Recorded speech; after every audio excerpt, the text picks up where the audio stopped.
کبھی کبھی کچھ اور ماحول بدل جاتا ہے۔ تو اس طرح سے جب آدمی بڑھتے ہیں نحن نرزقہم و ایاکم، اللہ فرماتے ہیں تم کو بھی رزق ہم دیتے ہیں اور جو آنے والی اولاد ان کو بھی ہم ہی رزق دیں گے۔ ہاتھ آئے تھے خالی ہاتھ چلے جائیں گے، نہ کوئی لے کر آیا نہ کوئی لے کر کے جائے گا۔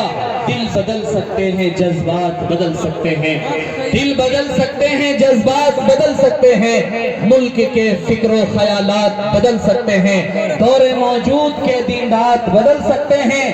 تم بدل جاؤ مسلمانوں تو حالات بدل سکتے ہیں۔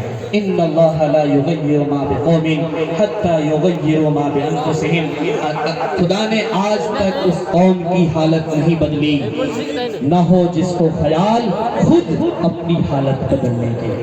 جب آپ کپڑا بدلیں گے تبھی آپ کا کپڑا بدلا جائے گا، نہیں بدلیں گے تو بدل جائے گا اپنے من سے، نہیں نہ بدلیں گے۔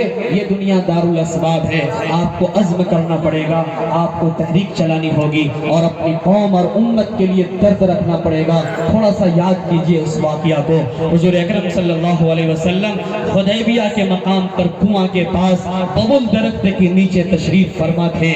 وہاں سے آپ نے حضرت عمر بن خطاب کو کہا، اے عمر جاؤ مکہ جا کر کے حالات کا خبر لے کر کے آؤ، ہم لوگ عمرہ کرنا چاہتے ہیں، پوچھ کے آؤ وہ لوگ عمرہ کرنے دیں گے کہ نہیں دیں گے۔ جب یہاں سے حضرت عمر بن خطاب کو آپ نے فرمایا، حضرت عمر نے فرمایا کہ یا رسول اللہ مکہ میں میرا دشمن بہت بڑا ہے، اس لیے وہ لوگ ہمارے ساتھ نازیبا حرکت کریں گے، آپ عثمان غنی کو بھیج دیجئے۔ حضرت عثمان غنی کو مشورہ کے ساتھ ان کو بھیج دیا گیا۔ جب ان کو بھیجا تو لوگوں نے ان کو ایک جگہ محفوظ جگہ پر رکھ دیا اور وہاں سے یہ خبر شائع کر دی، یہ افواہیں اڑا دی کہ عثمان غنی کو قتل کر دیا گیا، شہید کر دیا گیا۔ میرے بھائیوں، اسی ببول درخت کے سائے میں آپ نے 1400 صحابہ کو بلایا اور اپنے ہاتھ پر بیعت لیا اور کہا کہ میرے ہاتھ پر بیعت لو کہ عثمان غنی کا ہم جب تک بدلہ نہیں لیں گے اس وقت تک حدیبیہ کے مقام سے ہم نہیں واپس جائیں گے۔ تو لہٰذا وہ عزم تھا آپ کا۔ آج کتنے عثمان غنی رضی اللہ تعالیٰ عنہ کی امتی اور ان کے اقتداء کرنے والے، ان کے نقش قدم پر چلنے والے ذبح ہو گئے، لنچنگ کر دیا گیا، ان کے گھر اجاڑ دیے گئے، ان کے گھر کو توڑ دیا گیا، لیکن ہمارے دل کے اندر کوئی حرکت نہیں آئی، ہم نے اس کے لیے کوئی پلاننگ نہیں کیا، ہم نے اس کے لیے کوئی میٹنگ نہیں کی، ہمارے آنکھوں میں آنسو نہیں آیا۔ میرے بھائیوں، کب تک ہم رسوا ہوتے رہیں گے؟ آج 1-2% رہنے والے ہمارے ملک میں انہوں نے اپنا عزم کو قائم رکھا، اپنی ہمت کو قائم رکھا، اپنے حوصلہ کو قائم رکھا۔ ان کا لیڈر ہے، ان کا نیتا ہے، ان کا رہبر ہے، ان کا سب کچھ ہے۔ اگر کسی کا کچھ نہیں ہے تو وہ مسلمان ہے، نہ اس کا کوئی لیڈر نظر آتا ہے، نہ اس کا کوئی MLA نظر آتا ہے، نہ MP نظر آتا ہے، نہ آنکھ میں آنکھ ملا کر کے کوئی بات کرنے والا نظر آتا ہے، نہ عدلیہ کے سامنے چار کر ڈٹنے والا نظر آتا ہے۔ عزم و انصاف کے اپیلوں سے فیصلے نہیں ملتے، عزم کا بھی حصہ ہے زندگی بنانے میں۔ اگر بنانا چاہتے ہیں، کچھ کرنا چاہتے ہیں تو طلب پیدا کیجئے، کریں گے تو ہوگا، نہیں کریں گے تو کچھ نہیں ہوگا۔ صحابہ نے بھی اللہ پر بھروسہ کر کے میدان بدر میں اترے تھے اور لوگوں کو یہ سبق دیا تھا 313 ہی صحیح، لیکن لقمہ اجل بننے والے نہیں ہے، یہ کوئی کاجل موڑی نہیں ہے جسے کاٹ دیا جائے۔ اگر انسان صحیح ہے، ان کے اندر حرکت نہیں ہے، ان کے